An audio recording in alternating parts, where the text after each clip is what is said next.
Voici le RV Celtic Explorer, un navire de recherche du Marine Institute de 65 mètres.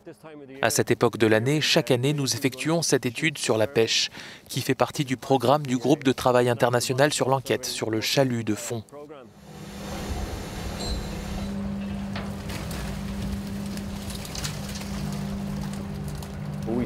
Nous commençons par la côte ouest de l'Écosse, puis nous descendons le long de la côte ouest de l'Irlande et dans la mer Celtique, et on se rapproche du secteur étudié par la France.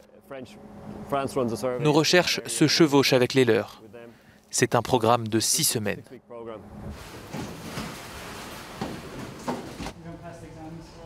Ces enquêtes permettent de collecter beaucoup de données, mais elles sont vraiment essentielles pour la gestion durable des pêches, pour gérer les stocks de poissons. En fait, on a besoin de 3 éléments d'information. Il faut connaître la taille du stock au début de l'année. Nous disposons donc d'évaluations récentes qui nous permettent d'obtenir cette information. Nous savons essentiellement quelle est la taille du stock.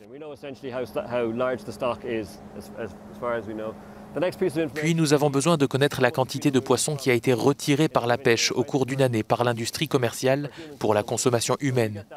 Nous obtenons cette information à partir des données sur les prises commerciales.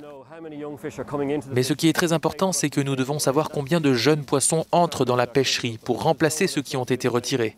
Et c'est vraiment là que ces enquêtes sont essentielles, car il n'y a aucun autre moyen d'obtenir une indication claire de la réussite de la reproduction au cours d'une année sans venir ici et faire l'échantillonnage.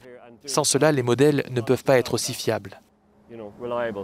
Il faut donc que ces études scientifiques soient menées, qu'elles effectuent l'échantillonnage et qu'elles déterminent proportionnellement le nombre de jeunes poissons qui entreront dans la pêcherie, afin que nous sachions si nous pouvons être positifs, optimistes, ou si nous devons être prudents sur la base des autres données dont nous disposons.